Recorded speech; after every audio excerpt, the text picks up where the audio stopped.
إن الحمد لله نحمده ونستعينه ونستغفره ونؤمن به ونتوكل عليه ونعوذ بالله من شرور أنفسنا ومن سيئات أعمالنا من يهده الله فلا مضل له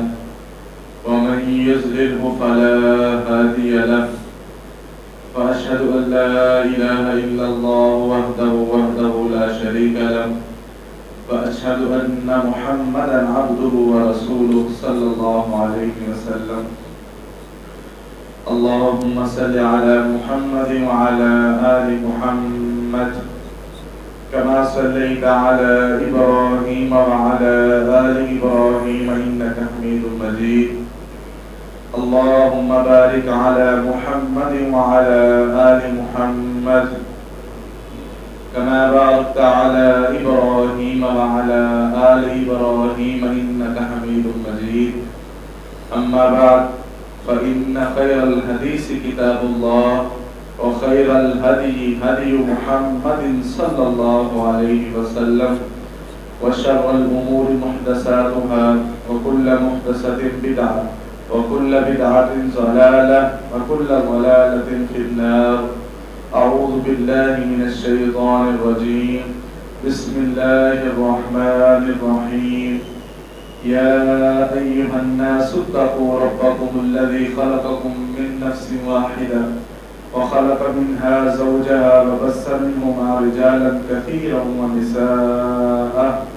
واتقوا الله الذي تساءلون به والأرحام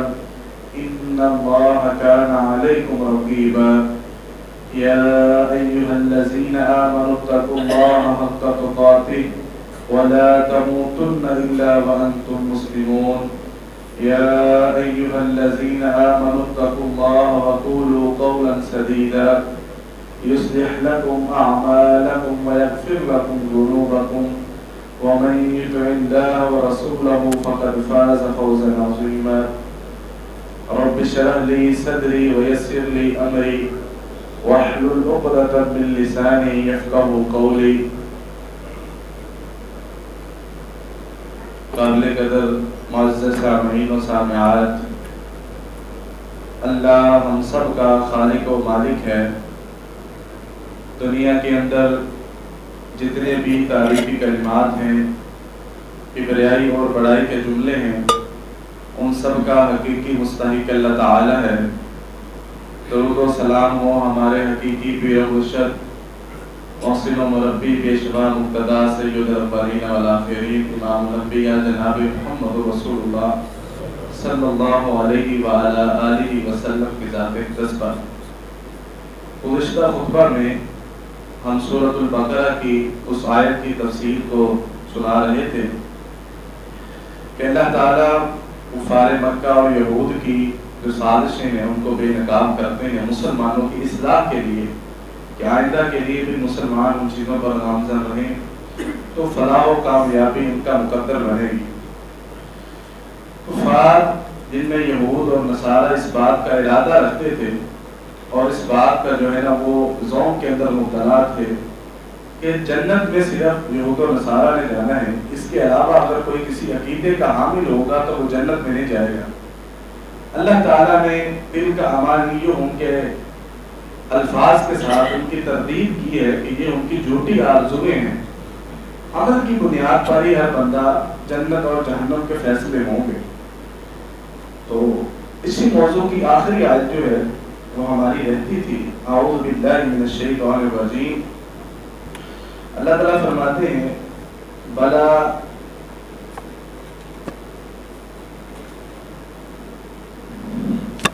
بلا من اسلم وجهه لله وهو محسن فله اجره عند ربه ولا خوف عليهم ولا هم يحزنون۔ کہ آپ سب اللہ تعالیٰ کہہ رہے ہیں کہ بلکہ بات یہ ہے کہ جو اپنے چہرے کو خالصاً اللہ تعالیٰ کے لیے کر لے، من اسلم وجهه لله وهو محسن، اور اس کے نیکی کرنے کا لیول احسان تک پہنچ جائے، فَلَهُ أَجْرُهُ عِنْدَ رَبِّهِ، تو اس کے لیے اللہ تعالیٰ کے ہاں ڈھیر سارا اجر ہے. وَلَا خَوْفٌ عَلَيْهِمْ وَلَا هُمْ يَحْزَنُونَ. جب بندے نیکی کرتے ہوئے اس لیول پر, احسان کے لیول پر چلے جائیں گے تو پھر اس کے بعد نہ تو انہیں کوئی ماضی کا غم ہوگا اور نہ ہی مستقبل کا کوئی خوف انہیں ستائے گا. اللہ تعالیٰ نے یہاں پر بات مزید واضح کر دی ہے کہ جو انسان عمل کرتا ہے اور اس نے چاہے پیچھے جتنی بھی برائیاں کی ہوں, جتنی بھی اس نے خطائیں کی ہوں, وہ ساری خطاؤں پر اللہ تعالیٰ قلم پھیر دے اگر اس کا خاتمہ اور اگر اس کی زندگی کی کوششیں نیک اعمال پر ہوں. یعنی کہ اللہ تعالیٰ پھر یہ نہیں دیکھتے کہ اس نے آدھی زندگی عیسائیت میں گزاری ہے, پوری زندگی اس نے یہودیت میں گزاری ہے, یا اس نے زندگی کا کچھ حصہ جو ہے نا وہ گناہوں کے اندر گزارا ہے. اللہ تعالیٰ سب پر قلم پھیر دیتے ہیں. وَهُوَ الْمُحْسِنُ, اگر وہ احسان کے درجے والی جو ہے نا کی نیکی پر پہنچتا ہے. احسان کی نیکی وہ ہوتی ہے, یعنی کہ ایک ہوتا ہے عام نیکی جسے قرآن مجید بر کے نام سے یاد کرتے ہیں اللہ تعالیٰ, اور احسان ہوتا ہے کہ نیکی کے حسن کو کہتے ہیں کہ جس کے اندر اونچے لیول کی بڑی بڑی نیکیاں ہوتی ہیں. اس سے مراد خشوع خضوع بھی ہے, نیت بھی ہے, اللہیت بھی اس کے اندر ہے, تقویٰ اس کے اندر مراد ہے. سیدنا جبریل علیہ الصلوۃ والسلام رسول اللہ صلی اللہ علیہ وسلم کے پاس آئے انسانی شکل کے اندر, صحیح بخاری اور مسلم کی روایت, اور آ کر وہ بیٹھ گئے ہیں. صحابہ کہہ رہے ہیں کہ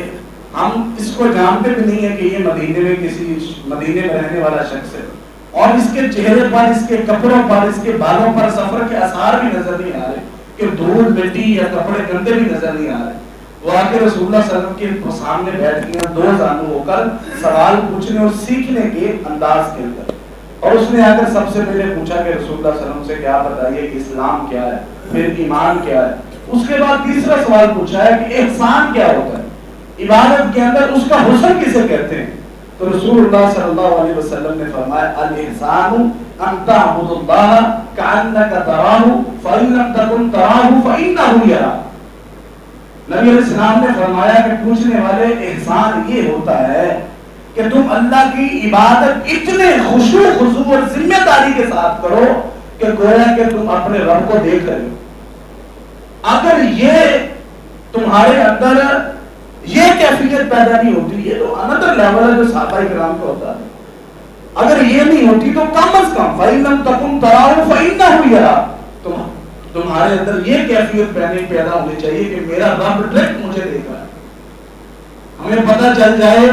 کہ سامنے کیمرہ لگا ہوا ہے اور یہاں پر ہم کھڑے ہیں اور اس ریکارڈنگ کی ہم سے کوئی پوچھ گچھ ہوگی, ہم سے کوئی پوچھ سکتا ہے دوسرے کمرے میں جا کر کہ آپ نے باہر کھڑے ہو کر لاؤنج میں کیا کام کیا, اوپر کیمرہ لگا ہوا, تو کوئی غلط حرکت, کوئی بری بات, سب کچھ بالکل سیدھے ہو کر کھڑے ہو کے میرے کو دیکھ رہا ہے. عبادت کے اندر خشوع خضوع, للہیت, تقویٰ اور احسان کی کیفیت تب پیدا ہوتی ہے جب انسان اس درجے پر پہنچتا ہے کہ میرا رب مجھے دیکھ رہا ہے. پھر نماز کے اندر اذکار کرتے ہوئے, روزہ رکھتے ہوئے, قرآن مجید پڑھتے ہوئے, کسی کے ساتھ تعلق قائم کرتے ہوئے ہمیں پھر اس کے بعد اس بات کا اندازہ رہے گا کہ اللہ نے دیکھا. تو یہ ہوتا ہے وَهُوَ مُحْسِنٌ فَلَهُ أَجْرُهُ عِندَ رَبِّهِ وَلَا خَوْفٌ عَلَيْهِمْ وَلَا هُمْ يَحْزَنُونَ. صحابہ کرام بعض ایسے ہیں جو اپنے ماضی کے جو ہے نا وہ معاملات کے اندر اچھے نہیں تھے, مثال کے ان کے کام زیادہ تھے, تو انہوں نے آ کر رسول اللہ صلی اللہ علیہ وسلم سے بعد میں یہ سوال کیا, اللہ کے رسول ہم یہ کام کرتے رہے تو کیا ہمارا یہ عمل اللہ تعالیٰ معاف کر دیں گے؟ تو رسول اللہ صلی اللہ علیہ وسلم یہی فرماتے تھے, سچے دل سے لایا ہوا اسلام, سچے دل سے کی ہوئی توبہ, الاسلام یہدم ما کان قبلہ, اللہ تعالیٰ سب پر کرم پھیر دیتے. اس کے بعد پھر انسان اگر نیک عمل کرتا رہے تو پھر اللہ نے یہاں پر یہ آیت اس لیے بیان فرمائی ہے کہ یہود و نصارہ اگر جنت کا دعویٰ کرتے ہیں نا تو خواہش پر جنت نہیں لیں گے, آج عمل کرنے پڑیں گے. پھر اگر وہ اسلام لا کر نیک عمل کر کے احسان کی کیفیت پیدا کر کے کوئی بھی بلا من اسلم وجہہ للہ, جو اللہ کے لیے اپنی زندگی کو گزار دیتا ہے کہ اللہ تعالیٰ اس کی ساری مشکلوں کو دور کر دیتا ہے. میں آپ کو اس مجلس کی حصول برکت کے لیے ایک قصہ سناتا ہوں. پرسوں کا واقعہ ہے, ایک عالم دین ہے, لاہور کے اندر تاریخی کانفرنس ہو رہی ہے, یہ تب سے کافی کوئی 30 سال سے ہو رہی ہے. اس کانفرنس میں وہ فضائل صحابہ بیان کر رہے ہیں اور وہ لاہور کے رہنے والے باعمل, ان کے جو حلقہ احباب ہے نا علماء کے, وہ سارے ان کی بارے میں جو شہادت دے رہے ہیں کہ یہ علم و تقوی کے اندر، بردباری کے اندر، صبر و تحمل کے اندر اپنی مثال آپ تھے، کمال کے مہمان نواز تھے، صبر کرنے والے تھے، سارا کچھ معاملے کے اندر، اور ان کی وجہ اور کیفیت بھی ایسے بتلاتی ہے۔ اب وہ تقریر کرتے کرتے ہوئے ٹھیک 15 سیکنڈ کے اندر اللہ تعالیٰ نے انہیں اپنے پاس بلا لیا، اور آخری الفاظ انہوں نے کہے رب العالمین، اور اس سے پہلے انہوں نے اولئک الذین امتحن اللہ قلوبہم بالتقوی یہ آیت پڑھتے ہوئے اس کے بعد رب العالمین اس کا ترجمہ کر رہے تھے جیسے ہم خطابت میں کرتے ہیں، تو اللہ تعالیٰ نے وہیں پر اپنے حکم کے ساتھ ان کی روح کو قبض کر دیا۔ یہ وہ آخری اختتام ہے جس کو اللہ تعالیٰ نے کہا ولا خوف علیہم، انہیں اللہ تعالیٰ ماضی کی غلطیوں پر شرمندہ ہونے کا بھی موقع نہیں دے، شرمندگی آئے گی نہیں، ولا ہم یحزنون، جب وہ اٹھ کر اپنی زندگیوں سے اللہ کے پاس آئیں گے نا، اللہ ساری پریشانی ختم کر دے۔ اللہ ہمارا خاتمہ ایمان پر فرمائے۔ یہ بہت بڑی خوش نصیبی ہے، بہت بڑی۔ نبی علیہ السلام اپنی دعاؤں میں یہ دعا کیا کرتے تھے اور خود صحابہ کو کہا کرتے تھے انما الاعمال بالخواتیم، میرے صحابہ یہ ذہن میں رکھو، زندگی اس ڈگر پر چلاؤ، اس طرح زندگی گزارو جس طرح تم اپنی موت چاہتے ہو۔ ایسا ممکن نہیں ہے کہ ہماری زندگی کسی اور ڈگر پر چل رہی اور ہماری موت جو ہے نا وہ کسی اور طریقے سے آ رہی۔ تو یہی اللہ تعالیٰ کا فرمان، جب انسان زندگی اچھے طریقے سے گزارتا ہے اللہ تعالیٰ موت کو بھی جو ہے نا وہ اچھا کر دیتا ہے۔ آسانی کو نہ دیکھیں کہ انہوں 15 سیکنڈ کے اندر موت آ گئی، صحیح سلام ہو، یہ دیکھیں کہ انہیں کس حالت کے اندر موت ہے، وہ حالت قابل رشک ہے۔ اللہ تعالیٰ ہمارے حال پر رحم فرمائے۔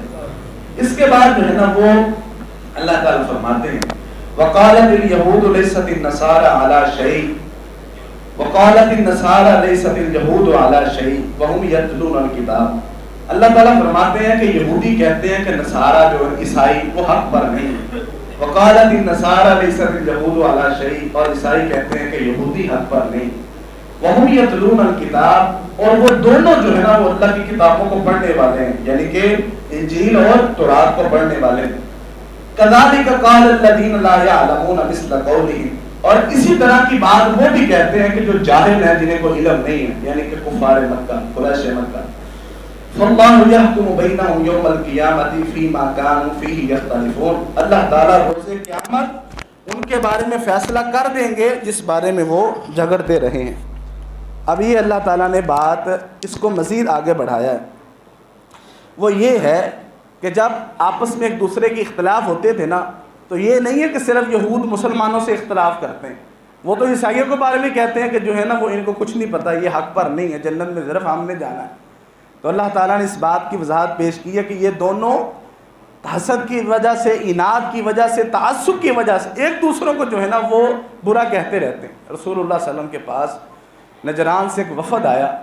امام ابن کثیر نے اس روایت کو اپنی تفسیر کے اندر اسی آیت کے تحت لکھا ہوا ہے، اور آیا تو وہ چونکہ نجران سے عیسائی آئے تھے، مدینے سے اٹھ کر یہ سن کر یہودی بھی پاس آ گئے، اور چونکہ جائے کہ وہ رسول اللہ صلی اللہ علیہ وسلم کی باتیں سنیں اور ان سے سوال و جواب کریں، وہ آپس میں جھگڑنا شروع ہو گئے۔ تو اللہ تعالیٰ نے جو ہے نا اس آیت کو اتارا۔ اور دوسرا یہ ہے کہ جب کفار مکہ کہتے تھے کہ وہ کہتے تھے جی یہ رسول اللہ صلی اللہ علیہ وسلم نعوذ باللہ صابی ہیں، یعنی کہ یہ ہم حق پر ہیں، دیکھیں کہ وہ کہہ رہے ہیں ہم حق پر ہیں، یہ سارے لوگ جو ہے نا وہ باطل ہیں، ہم دین ابراہیمی پر ہیں، ہم جو کام کرتے ہیں وہ صحیح ہے، یہ بندہ جس دین کی طرف دعوت دیتا ہے وہ دین صحیح نہیں ہے۔ اللہ تعالیٰ نے اس چیز کی وضاحت فرمائی ہے فاللہ یحکم بینہم یوم القیامۃ فیما کانوا فیہ یختلفون، اللہ تعالیٰ روز قیامت تمہیں بتلا دے گا، یعنی کہ اللہ تعالیٰ یہاں پر رسول اللہ صلی اللہ علیہ وسلم کے حق ہونے کی گواہی دے رہے ہیں کہ تم 3 گروہ میرے پیغمبر کو جھوٹا کہہ رہے ہو، میرے دین کو جھوٹا کہہ رہے ہو، لیکن تمہیں پتہ چل جائے گا حقیقت میں سچ کیا ہے آخر کے اندر آ گئے۔ یہاں پر ایک نقطے کی بات ذہن میں رکھیے گا، ساری دنیا کے اندر دوسرے تیسرے مذاہب، یعنی کہ ہم کہتے ہیں کہ سارے مذاہب والوں کو جو ہے نا وہ مسلمان ہونا چاہیے، نبی علیہ السلام پر کلمہ پڑھنا، جتنے بھی لوگ مذہب سے اٹیچ ہیں، جیسے کہ یہودی ہیں، عیسائی ہیں، سکھ ہیں، یہ جو ہندو ہیں، بدھ مت ہیں، یہ سارے ایک جو ہے نا وہ ان کا مذہبی سسٹم ہے، ہم کہتے ہیں ان سب کو جو ہے نا وہ مسلمان ہونا چاہیے۔ لوگ کہتے ہیں جی جیسے آپ کے پاس دلیلیں ہیں نا، دلیلیں تو ان کے پاس بھی۔ اللہ تعالیٰ یہاں پر یہی بات بیان فرما رہے ہیں کہ ظاہری دلیل اگر کسی کے پاس ہے اور وہ خود اس کو اپنے حق پر ہونے کی دلیل بتا رہا ہے، تو اس کا مطلب یہ نہیں کہ وہ حق پر بھی ہو۔ کسی کے پاس دلیل ہونا تو یہ کہنا کہ سب کے پاس اپنے حق ہونے کی دلیل ہے، یہ کوئی اس سے حق چھپتا نہیں ہے۔ حق اور اصل بات اصل ہی رہتی ہے، اس کے اوپر جتنی مرضی آپ لیبل لگاتے رہیں دوسری باتوں کا۔ ہم کہتے ہیں کہ جی اسلام کے اندر صحیح معنوں پر عمل کرنے کے لیے ایک عقیدہ ہے جس پر ہماری 1400 سال کی بنیاد کھڑی ہوئی ہے۔ اب کل کلاں کوئی آج کل کو حالیہ کو اٹھ کر نیا جو ہے نا وہ اپنا جو ہے نا وہ ایک پلر سامنے کھڑا کر دے ہمارے سامنے، جی آپ کو سمجھ نہیں آئی دین کی، آپ یہ کام اس طرح نہیں اس طرح کرنا چاہیے تھا، حدیث کے اوپر شبہات کو کھڑا کرے، صحابہ کرام کی شخصیات پر سوال کو اٹھائے، تو ہم یہ نہیں کہیں گے اس کے بعد دلیل ہے۔ اس کا یہ قطعاً مطلب نہیں کہ دلیل ہے تو وہ حق پر ہے، حق ایک ہوتا ہے۔ دنیا کے اندر صحیح بات ایک ہوتی ہے، 2 یا 3 نہیں ہوتی، البتہ جھوٹ لا تعداد ہوتے ہیں۔ یہ قاعدہ ہمیں یہاں سے سمجھ لینا چاہیے۔ جو اللہ تعالیٰ نے اس بات کا اعلان کیا ہے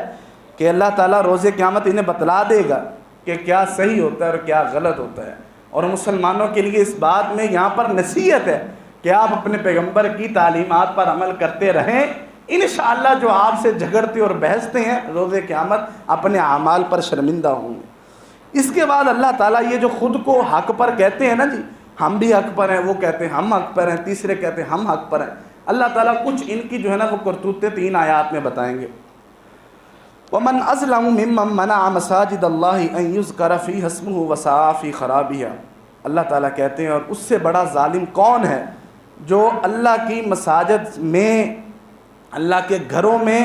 لوگوں کو اللہ کا ذکر کرنے سے روکیں، وَسَعَىٰ فِي خَرَابِهَا، اور اس میں خرابی کرنے کی کوشش کریں، شر اور انگیزی کی کوشش کریں۔ اولئک ما کان لہم ان یدخلوها الا خائفین، اللہ تعالیٰ کہتے ہیں بلکہ یہ لوگ اس حالت میں مسجد میں داخل ہونے چاہیے کہ ان کے دل میں خوف ہونا چاہیے، تمہارا بھی اور تمہارے رب کا بھی۔ لہم فی الدنیا خزی، اللہ تعالیٰ انہیں دنیا میں رسوا کرے گا، ولہم فی الآخرۃ عذاب عظیم، اور ان کے لیے آخرت کے اندر بہت بڑا عذاب۔ اب یہ دیکھیں کہ دنیا کے اندر جتنے بھی مذاہب ہیں نا، وہ آپ کو جتنے بھی اسلام کے مخالف ہیں ایک لولی پاپ ضرور دیں گے انسانیت کا،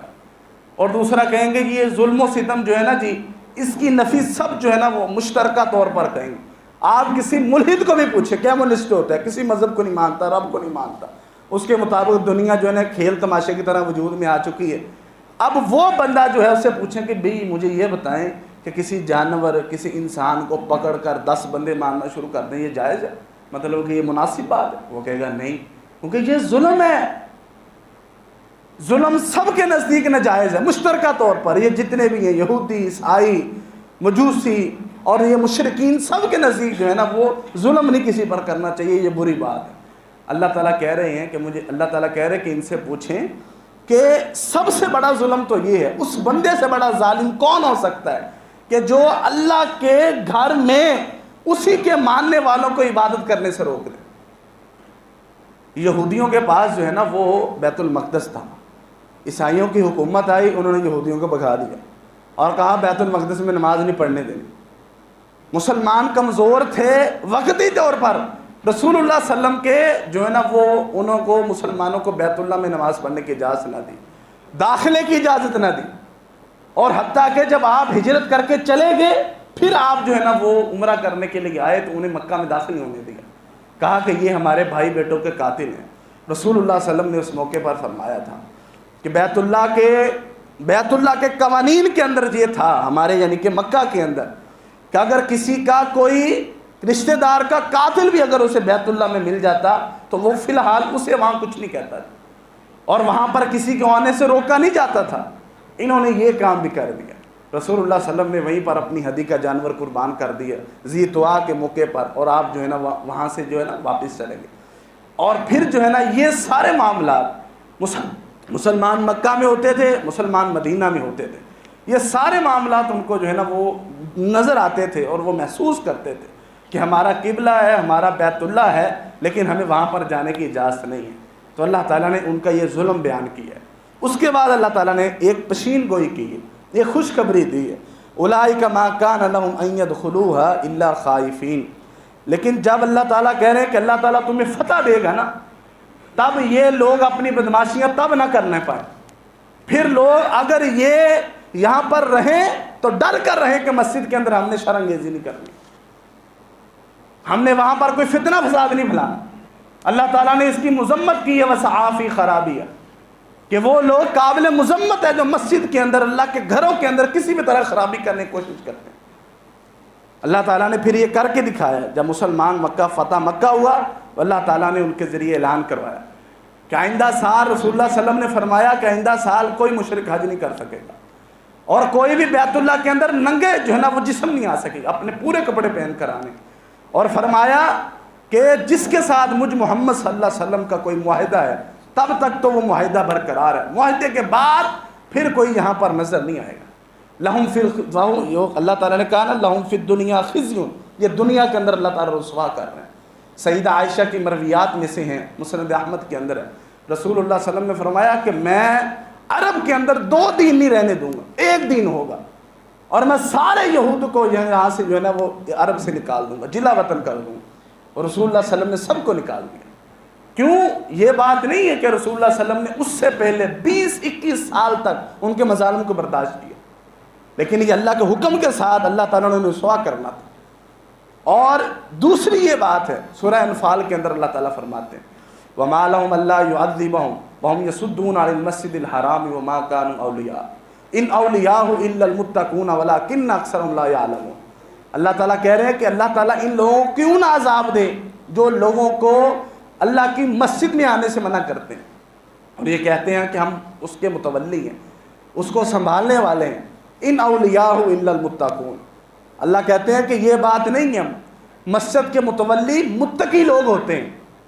جو اللہ کا تقوی اختیار کرنے والے ہوتے ہیں۔ ہمیں یہاں سے 2 باتیں سمجھنی چاہیے۔ ایک بات تو یہ ہے کہ مسجد کے اندر اللہ کا جو گھر ہے اس کے اندر سے ہماری طرف سے کوئی شر انگیزی نہیں ہونی چاہیے۔ مسجد کے اندر آ کر کوئی بھی کسی بھی طرح کا فساد برپا نہیں کرنا چاہیے۔ اگر کسی آپ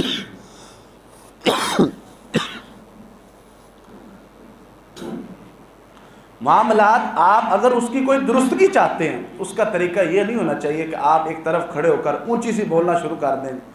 ہمارے ساتھ ایسے نہیں ہوتا، ہمارے ساتھ ویسے نہیں ہوتا، سارے آپ کی طرف متوجہ ہوں، سارے آپ کو روکنے کی کوشش کریں، آپ اور اس کے زیادہ اونچا بولنا شروع کر دیں، یہ فلاں ایسا کون ہوتا ہے، فلاں ایسا کون۔ یہ طریقہ اچھا نہیں ہے، کیونکہ اس سے آپ عبادت کی روح سے نکل جاتے ہیں۔ اور دوسری بات یہ ہے کہ آپ جو لوگ مسجد کے متولی ہوتے ہیں ان کے اندر تقوی ہونا چاہیے۔ ان اولیاء الا المتقون، کہ مسجد کے متولی تقوی اختیار کریں، وہ دوسروں کے لیے رول ماڈل بننے چاہیے۔ اور ان کے لیے ایک سبق یہ بھی ہوتا ہے کہ جب ان کے پاس اللہ تعالیٰ ان سے یہ خدمت لینا چاہے تو وہ لوگوں کے معاملات کو سدھارنے والے ہوں، ان کو حکمت کے ساتھ، دانائی کے ساتھ مسجد کو جو ہے نا وہ معاملے کو بہتر انداز سے سنبھالنا چاہیے۔ یہ نہیں ہے کہ اگر کوئی کسی طرح کا مسئلہ کھڑا ہوتا ہے تو ہم یہ کہیں کہ جی اس مسئلے کو ہم لازمی نہیں کہ زور سے دبانے کی کوشش کریں۔ حکمت عملی رسول اللہ صلی اللہ علیہ وسلم کی، رسول اللہ صلی اللہ علیہ وسلم فرمائے کہ دنائی جو حکمت ہے یہ مومن کی گمی ہوئی میراث ہے، اگر اللہ تعالیٰ کسی کو دیتا ہے یہ اس پر اس کا بہت بڑا فضل ہے۔ تو یہ مسجدوں کے معاملات مسلمانوں کو یہ عبادتیں ہیں، وَأَنَّ الْمَسَاجِدَ لِلَّهِ فَلَا تَدْعُوا مَعَ اللَّهِ أَحَدًا، مسجدوں کی ایک حرمت ہے، اس کو ہمیں ہر صورت میں برقرار رکھنا چاہیے، اور یہ ہر کسی پر ذمہ داری ہے، اللہ تعالیٰ ہمیں عمل کرنے والا بنائے۔ اس کے بعد ہے وَلِلَّهِ الْمَشْرِقُ وَالْمَغْرِبُ فَإِنَّمَا تُوَلُّوا فَثَمَّ وَجْهُ اللَّهِ إِنَّ اللَّهَ وَاسِعٌ عَلِيمٌ۔ اللہ تعالیٰ کہتے ہیں کہ مشرق اور مغرب اللہ کے لیے ہیں، دونوں اللہ کی ملکیت ہے۔ فَإِنَّمَا تُوَلُّوا فَثَمَّ وَجْهُ اللَّهِ، اللہ تعالیٰ کہہ رہے ہیں کہ تم جس طرف ہی منہ کرو گے تم اللہ تعالیٰ کو اپنے سامنے پاؤ گے۔ ان اللہ واسع علیم، بے شک اللہ تعالیٰ بہت وسعت والا ہے اور سب کچھ جاننے والا ہے۔ مسلمان مدینہ کے اندر گئے، تب تلک مدینہ میں جا کر بھی وہ بیت المقدس کی طرف منہ کر کے نماز پڑھتے تھے، اور رسول اللہ صلی اللہ علیہ وسلم پر اللہ تعالیٰ نے قرآن مجید کو اتارا اور مسلمانوں نے بیت اللہ کی طرف منہ کر کے نماز پڑھنا شروع کر دی۔ اور اس کے بعد کیا ہوا ہے کہ انہوں نے جو ہے نا اپنا اعتراض کرنے شروع کر دیے، یہودیوں نے ان کو جو ہے نا وہ جیسے تان و تشنیع کرنی شروع کر دی کہ یہ کون سا دین۔ پہلے جب بیت المقدس کی طرف منہ تھا تو بڑے خوش تھے کہ انہوں نے جو ہے نا وہاں پر منہ کر کے نماز پڑھنی شروع کر دی، لیکن جب قبلہ جو ہے نا وہ بیت اللہ کی طرف ہوا تو انہوں نے کہنا شروع کر دیا کہ یہ کیا بات ہوئی، اب دین میں تبدیلی آنی شروع ہو گئی، اور قرآن مجید میں سب سے پہلے یہ حکم منسوخ ہوا سب سے پہلے قرآن مجید کا حکم، یعنی کہ اس کی جگہ پر نیا حکم اللہ تعالیٰ نے اتارا تھا کہ اب قبلہ جو ہے نا وہ بیت اللہ ہے۔ اللہ تعالیٰ نے اسی سورہ بقرہ کے آخری میں جا کر اللہ تعالیٰ نے اس بات کی وضاحت فرمائی ہے کہ بات یہ نہیں ہے، قبلہ نہیں ہوتا مین، اللہ کہہ رہے ہیں کہ ہماری اطاعت مین ہے کہ ہم جس طرح تمہیں پھیرنا چاہیں تم اس طرف جاؤ۔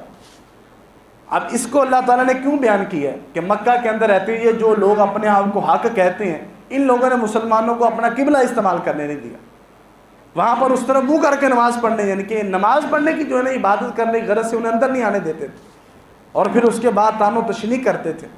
ان کے اوپر مظالم کو ڈھاتے تھے۔ تو اللہ تعالیٰ نے اس بات کی وضاحت فرما دی ہے کہ تم جس طرح مرضی منہ کر کے نماز پڑھو گے نا جب تب، تو اس طرف اللہ تعالیٰ اس کے سامنے آپ نے سجدہ اللہ کو کرنا ہے۔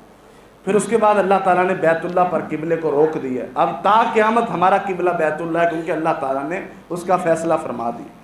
عمر رضی اللہ عنہ کہتے ہیں کہ رسول اللہ صلی اللہ علیہ وسلم کے ساتھ ہم سفر کی نماز میں تھے، آپ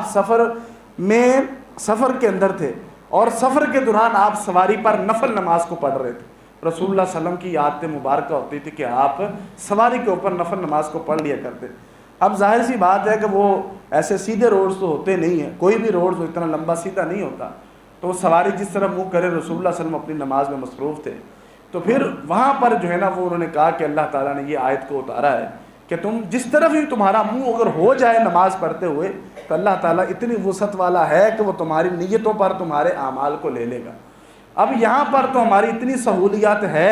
کہ قبلے کی ہم تلاش آسانی سے کر لیتے ہیں، لیکن اگر پھر بھی ہم کسی ایسی جگہ پر ہیں جہاں پر قبلے کا تعین نہیں ہو رہا، بیت اللہ کا تعین نہیں ہو رہا کہ وہ کس طرف ہے، تو آپ اگر اندازے کے ساتھ بھی وہاں نماز پڑھ لیتے ہیں تو اللہ تعالیٰ کہتا ہے کہ ان اللہ واسع علیم، اللہ تعالیٰ وسعتوں والا ہے اور تمہاری نیتوں کو جاننے والا ہے کہ تم کس نیت سے نماز پڑھ رہے ہو۔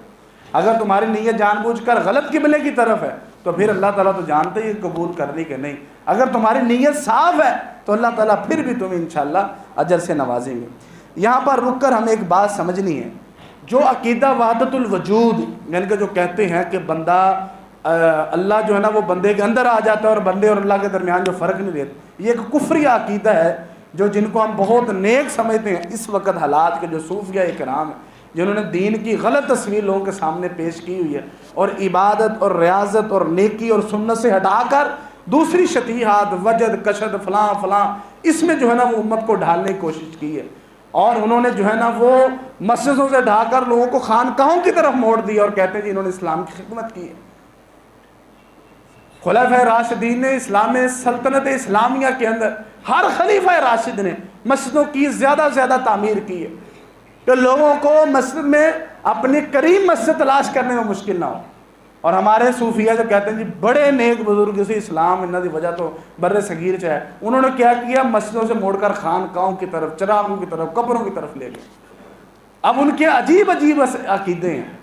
ان میں سے ایک خواجہ حسن سنجری ہے، آپ اس کی پڑھیں گے، یہ بڑا صوفی جو ہے نا وہ لوگوں کے نزدیک مانا جاتا ہے۔ اس نے اب فارسی کے اندر شعر کہا ہے، لکھا ہے اسی آیت کو دلیل لے کر، اور اس کا ترجمہ یہ ہے کہ جو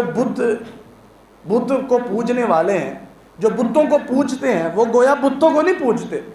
وہ پوجتے تمہیں ہی ہیں، اللہ تعالیٰ کو مخاطب کر کے کہتا ہے، کیونکہ جدھر بھی منہ کرتے ہیں وہاں تو تم ہی ہوتے ہو۔ اور اس کی دلیل اس نے لکھا ہے کہ اللہ تعالیٰ نے کہا ہے کہ وَلِلَّهِ الْمَشْرِقُ وَالْمَغْرِبُ فَأَيْنَمَا تُوَلُّوا فَثَمَّ وَجْهُ اللَّهِ، جس طرف ہی منہ کرو گے اللہ تعالیٰ تمہارے سامنے ہوگا۔ اب یہ دیکھیں لوگوں نے ایک عقیدہ بنایا، اس عقیدے کو نہیں ختم کیا، اس عقیدے کی دلیل انہوں نے قرآن مجید سے بنا لی۔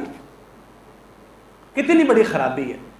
پہلے ایک عقیدہ بنایا، پہلے سوچ بنا لی ہے۔ مثال کے طور پر اس چیز کا کلر جو ہے نا وہ بلیک ہے، اب میں اس کو سفید نہیں کروں گا، اس کے کالے ہونے کی دلیل ہے قرآن مجید سے۔ دیکھیں جی اس آیت سے ثابت ہو رہا ہے کہ یہ جو ہے نا وہ کالا ہے، اور صرف یہی نہیں ہوا کہ اپنے عقیدے کو ثابت کیا ہے، ساتھ انہوں نے جو ہے نا وہ بت پوجنے کی تحسین بھی فرما دی ہے کہ بت پوجنا تو بہت اچھی بات ہے جی، بت پوج لو تو اس میں کیا ہے جی، آپ جو ہے نا وہ اللہ کو پوج رہے، سامنے تو اللہ ہی ہے۔ تو یہ اگر یہ بات ہے کہ سات طرف اللہ ہے، پہلی بات تو یہ کہ حکم کو اللہ تعالیٰ نے ایک مستقل بنا دیا بیت اللہ کو قبلہ بنا کر۔ اگر وہ ہر طرف ہی اللہ ہے، جس طرح مرضی منہ کرو، تو اللہ تعالیٰ نے تحویل قبلہ کیوں کیا ہے؟ اس کے کیا مقاصد ہے کہ نماز کے اندر ہی اللہ تعالیٰ نے اپنے پیغمبر کو حکم دیا کہ آپ ٹرن کیجئے اس طرف جو ہے بیت المقدس ہے، بالکل الٹی طرف، دوسری طرف آپ بیت اللہ کی طرف منہ کر نماز پڑھنا شروع کر دیں۔ تو یہ وہ ساری حکمتیں ہیں جنہیں ہمیں سمجھنا چاہیے۔ اسلام اور چیز ہے، اس طرح آپ جتنے مرضی بڑے افکار لے لیں، لوگ پہلے نظریہ بناتے ہیں، عقیدہ قائم کرتے ہیں، پھر اس پر دلیل لے کے آتے ہیں، آگے سے کہہ دیتے ہیں کہ اب جی ایسے تو پھر ایسے کیوں نہیں ہے۔ ایک بندہ مجھے کہنے لگا یہ ہمارے جب چاند کا مسئلہ تھا نا، اس بار بھی بنا ہے کہ لوگ جی وہ روزہ کھا گئے، جی اعتکاف ختم کر دیا لوگوں نے، بعد میں جی اس کی قضا پوری کریں، ایک دن کا روزہ رکھیں، ایک دن کا جو ہے نا وہ اعتکاف بیٹھیں۔ مجھ سے کسی نے پوچھا، اب وہ ایجوکیٹر پروفیسر ہیں، انہوں نے پوچھا جی یہ بتائیں آپ کی کیا رائے اس بارے میں؟ ہم کہتے ہیں جی حکمران اللہ کے ہاں جواب دیں، انہوں نے کہا ہے تو ہم ان کے پابند ہیں، ٹھیک ہے ان کو نظر آ گیا ہوگا۔ وہ کہتے ہیں جی ہم نے شہادت لی ہے، تو اگر شہادت دے دیں تو پھر اس کے بعد تو دیکھنا ہے، سائنس اور ٹیکنالوجی جو مرضی کہتی رہے، ہم تو اس پر ایمان رکھیں گے جو چاند دیکھ کر روزہ رکھنا ہے، چاند دیکھ کر روزہ افطار کرنا ہے، یعنی کہ عید کرنی ہے۔ تو میں نے ایک مثال دی کہ رسول اللہ صلی اللہ علیہ وسلم کے زمانے میں ایسے ہوا، اس کو دلیل دی انہوں کہ آپ علیہ الصلوۃ والسلام نے کہا جی ہمیں چاند نظر نہیں آیا، روزہ رکھوا دی۔ اب دن چڑھے ہوئے، دوپہر ہونے کو قریب تھی، ظہر سے پہلے ایک بندہ مدینے میں آیا اور اس نے آ کر کہا اللہ کے رسول آپ نے آج روزہ رکھوایا ہوا ہے لوگوں کو؟ کہا جی ہمیں چاند نظر نہیں آیا۔ تو اس نے کہا جی میں کل سفر میں تھا نا، میں نے مدینے کی باؤنڈری پر چاند کو دیکھا ہے۔ اب وہ جو بندہ تھا، حدیث کے اندر آتا ہے کہ وہ عرابی اور بدو تھا، گاؤں کا رہنے والا تھا، لیکن رسول اللہ صلی اللہ علیہ وسلم کو اس کی صداقت پر یقین تھا، آپ اسے جانتے ہوں گے پرسنلی طور پر۔ تو آپ نے اعلان کروا دیا کہ روزہ ختم کر دو، ہم عید کی نماز جو ہے نا، پھر وہ وقت گزر چکا تھا، وہ اگلے دن پڑھی، اس دن عید کروا دی،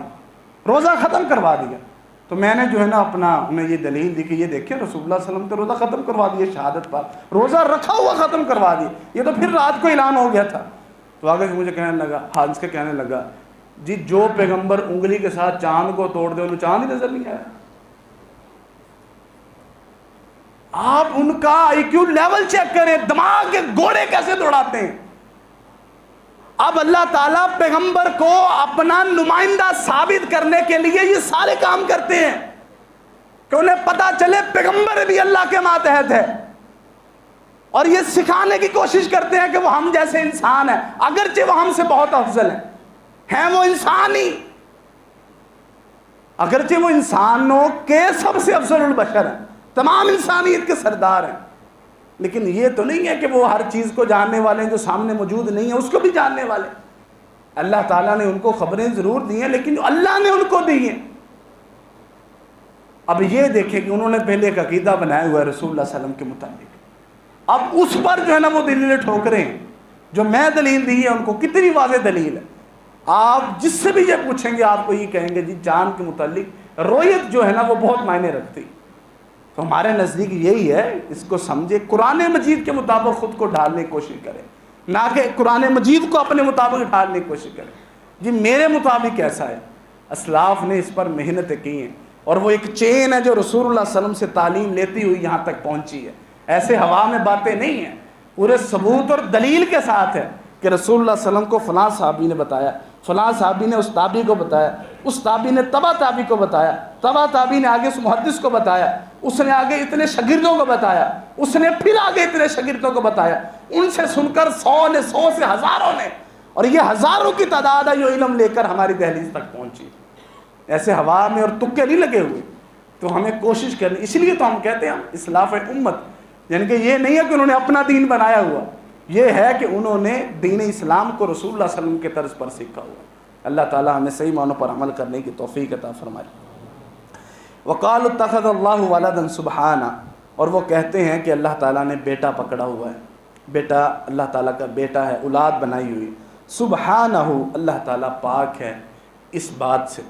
بل لہ ما فی السماوات والارض، بلکہ آسمان اور زمین میں جو کچھ ہے سبھی اس کی ملکیت ہے۔ کل لہ قانتون، ہر چیز اس کی فرما بردار ہے۔ بدیع السماوات والارض، اللہ تعالیٰ آسمان اور زمین کو بغیر کسی سیمپل اور کسی نقشے کے بغیر تیار کرنے والا ہے۔ بدیع کا مطلب یہ ہوتا ہے وَإِذَا قَضَىٰ أَمْرًا، اور جب وہ فیصلہ کرتا ہے کسی بات کا، فَإِنَّمَا يَقُولُ لَهُ كُن فَيَكُونُ، تو بس وہ اتنا کہتا ہے کہ کن ہو جا، فیکون ہو جاتا ہے۔ اب اللہ تعالیٰ نے ان کا ایک اور جو ہے نا وہ ظلم کو ذکر کیا، یعنی کہ جو لوگ کہتے ہیں نا جی ہم صرف حق پر ہیں، اللہ تعالیٰ ان کے ظلموں کو ذکر کر رہے ہیں۔ ان کا یہ ظلم ہے کہ وہ کہتے ہیں کہ اللہ تعالیٰ نے ایک بیٹا پکڑا ہوا، انہی تین گروہوں کا۔ یہودی کہتے ہیں عزیر اللہ کا بیٹے ہیں علیہ الصلاۃ والسلام، عیسائی کہتے ہیں کہ عیسیٰ ابن مریم اللہ کے بیٹے ہیں علیہ الصلاۃ والسلام۔ مشرکین مکہ کہتے تھے کہ جو فرشتے ہیں نا جی ہم سنتے ہیں فرشتہ آیا، فرشتہ چلا گیا، فرشتے نے خوشخبری دی، فرشتہ، یہ سب اللہ کی بیٹیاں ہیں۔ اب ان تینوں گروہوں نے اللہ کے ساتھ ظلم کیا۔ رسول اللہ صلی اللہ علیہ وسلم نے فرمایا، اللہ تعالیٰ فرماتے ہیں حدیث قدسی ہے کہ ابن آدم نے مجھے جھٹلایا اور مجھے گالی دی۔ اللہ تعالیٰ ہمیں سے ظلم سے پاک رکھے۔ جھٹلایا کیا؟ مشرکین مکہ کہتے تھے جی ایک بار جو پیدا کر دیا ہے ہڈیاں ہو جانی ہیں، مٹی نے کھا جانا، پھر کڑا حشر، پھر کڑا حساب، کنے پھر اٹھنا، ابھی کی اجارہ داری ہے، جتنا مرضی جو مرضی دل میں آتا ہے وہ کرتے رہو۔ اللہ تعالیٰ نے کہا ہے اس نے مجھے جھٹلایا کہ میں نے اسے پیدا کیا ہے۔ کیا پہلی دفعہ پیدا کرنا مشکل ہے دوسری دفعہ؟ ایک کام جو پہلی دفعہ کر لیا وہ مشکل ہے، دوسری دفعہ مشکل ہے۔ اور مجھے گالی وہ دی ہے کہ وہ کہتا ہے کہ اس نے میری اولاد میرے ساتھ شریک بنا دی۔ رسول اللہ صلی اللہ علیہ وسلم نے فرمایا غلط بات کو سن کر اللہ سے زیادہ بڑھ کر کوئی صبر کرنے والا نہیں ہے، کہ لوگ اس کا شریک بناتے ہیں، اللہ کی زمین پر اس کے ساتھ شرک کرتے ہیں، اور لوگوں نے اللہ کی اولاد بنائی ہوئی ہے، اسی کی پیدا کر دے مخلوق نے، اور اللہ تعالیٰ پھر بھی ان کو رزق دیتا ہے اور ان کو اللہ تعالیٰ نے صحت سے نوازا ہوا ہے۔ اللہ سے بڑھ کر کوئی صبر کرنے والا رسول اللہ صلی اللہ علیہ وسلم کہتے کوئی نہیں۔ یہ لوگوں کا ظلم چیک کریے، آپ دیکھیے کہ انہوں نے، اللہ تعالیٰ کہتے ہیں قل هو اللہ احد اللہ الصمد لم یلد ولم یولد، کہتے ہیں یہ اللہ تعالیٰ کا بیٹا ہے۔ اللہ کہتے ہیں یہ، اس کے بعد اللہ تعالیٰ نے پہلی دلیل سبحانہ، اللہ پاک ہے، یعنی کہ اللہ تعالیٰ ان ساری چیزوں سے پاک ہے۔ بل لہ ما فی السماوات والارض، بلکہ تم بیٹا کہتے ہو، بلکہ آسمانوں اور زمین کے اندر جو کچھ بھی ہے ساری اللہ کی ملکیت، اس کے اندر عزیر بھی آتے ہیں، اس کے اندر عیسیٰ علیہ الصلوۃ والسلام بھی ہے، یہ دونوں اللہ کی ملکیت ہے، یہ سارے اللہ کی ملکیت ہے۔ بتائیے اللہ تعالیٰ یہ ملکیت بول کے یہ بتانا چاہتے ہیں کہ خود سوچو کہ کیا جو ملکیت ہوتی کبھی مالک کے برابر ہو سکتی ہے؟ اب میرا یہ موبائل ہے میرا، اب یہ میری ملکیت ہے، کیا کل کلاں یہ میری ساری باتوں میں شراکت دار ہو سکتا ہے؟ اللہ تعالیٰ اس بصیرت کے ساتھ ہمیں سمجھانا چاہ رہے ہیں، یہ دلیل اللہ تعالیٰ دینا چاہ رہے ہیں۔ آپ کی کوئی گاڑی ہے، آپ کا کوئی جانور ہے، آپ کا کوئی جوتا ہے، آپ کا کوئی تسمہ ہے، آپ کی کوئی کھانے پینے والی چیز ہے، آپ کا کوئی گھر ہے، یہ ساری چیزیں آپ کی ملکیت ہیں۔ یہ ملکیت کبھی آپ کے برابر نہیں ہو سکتی۔ کل کو آپ کو چیز بیچنے لگیں تو ملکیت اٹھ کے کہہ سکتی ہے کہ مجھے اس چیز میں حصہ دو، شریک تو یہی ہوتا ہے۔ اللہ تعالیٰ کہتے ہیں عزیر و عیسیٰ اور فرشتے سارے اللہ کی ملکیت، زمین و آسمان میں جو بھی ہے سب اللہ کا ہے، تم کیا بیٹے بیٹا کر رہے ہو؟ اس کے بعد اللہ تعالیٰ نے دلیل دی کل اللہ قانتون، ہر چیز اللہ کی فرما بردار۔ ہمارا بیٹا نافرمانی کر سکتا ہے نا، سرکشی کر سکتا ہے، بیٹے پیغمبروں کے بیٹوں نے سرکشی کی ہے، نوح علیہ الصلوۃ والسلام کا بیٹا ہو، اور اس کے بعد آگے جو ہے نا اولادوں نے، سیدنا اپنا یعقوب علیہ الصلوۃ والسلام کے بیٹوں نے سرکشی کی ہے، نافرمان ہو گئے، پیغمبر بیٹوں کو کنویں میں پھینک دی، اپنی طرف سے مارنے کی کوشش کی ہے، بیٹے سرکش ہو جاتے ہیں، ہو سکتے ہیں، لیکن اللہ تعالیٰ کہتے ہیں کل اللہ قانتون، ہر چیز اللہ تعالیٰ کی فرما بردار ہے، سرکشی کر ہی نہیں سکتی۔ دنیا کا جتنا بھی نظام ہے، اللہ نے یہ نہیں ہے کہ ہم انسانوں کی باتوں کو نہ دیکھیں، انسانوں کو اللہ نے خود جو ہے نا وہ اختیار دیا وہ تھوڑے وقت میں، انسانوں سے بڑی بڑی مخلوقوں کو دیکھیں، چاند، سورج، ہوائیں، پہاڑ، زمین، یہ جتنا بھی دنیا کا نظام ہے، بتائیں اس میں کون نافرمانی کر رہا ہے؟ جب سے سورج اللہ نے پیدا کیا کبھی بھی وہ مشرق سے علاوہ نکلا ہو، اللہ نے اس کا ایک مدار قائم کیا، کبھی اس مدار سے وہ 1 انچ بھی آگے بڑھا ہو۔ اللہ نے قرآن مجید میں ان مخلوق کی قسمیں اٹھائی ہیں، والشمس وضحاها والقمر اذا تلاها، یہ ہم بیج بوتے ہیں، کبھی گندم کا بیج بوجا اور اس میں سے کوئی پھل نکلا، ایسا نہیں ہوتا، گندم ہی نکلتی ہے۔ اللہ نے اس پانی کے ذریعے سے بچوں کی پیدائش کا سلسلہ شروع کیا، کبھی بھی اس پانی سے بچوں کے علاوہ کچھ نہیں نکلا۔ یہ قدرت کا نظام ہے، کبھی بھی کوئی ایسا نہیں ہوا کہ پھل کے اندر سیب ہے تو انار کا ذائقہ ہے، کیلا ہے تو انگور کا ذائقہ ہے۔ دنیا جہاں جب سے وہ دنیا بنی ہے فروٹ کا سسٹم چل رہا ہے، اس کے اندر وہی ذائقے، وہی کلر، وہی جو ہے نا اس کے سائز چلتے آ رہے ہیں۔